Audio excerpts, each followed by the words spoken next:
Վրաստանում վարորդական իրավունքի քննություն հանձնելու համար օտարերկրյա քաղաքացիների կամ քաղաքացիություն չունեցող անձանց համար սահմանվել է լրացուցիչ պայմաններ։ Մասնավորապես օրենքում կատարված փոփոխությունների համաձայն անձը տեսական կամ գործնական վարորդական քննություն կհանձնի, եթե ներկայացնի փաստաթուղթ կամ բնակության վայրի վկայական, որը հաստատում է երկրում օրինական բնակությունը առնվազն 185 օրացույցային օրվա ընթացքում,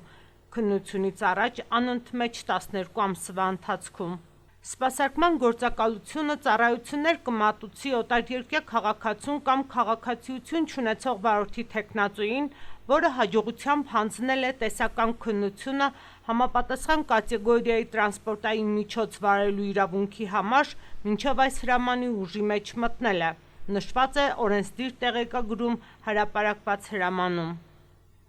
Նշենք, որ այս պահանջը չի տարածվի Վրաստանում հավատարմագրված դիվանագիտական առաքելությունների աշխատակիցների վրա։ Հարկ է նշել, որ քննությանը մասնակցելու համար այս պահանջներից բացի Վրաստանի քաղաքացիները նաև օտարերկրյա և քաղաքացիություն չունեցող անձիկ պետք է ներկայացնեն հետևյալ տվյալները.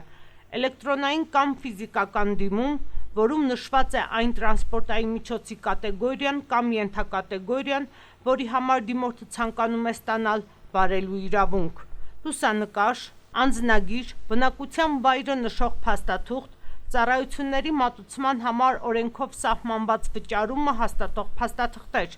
վարորդական ուսումնական հաստատությունում համապատասխան վերապատրաստման ավարտը հաստատող փաստաթուղթ, ինչպես նաև առողջության վկայական։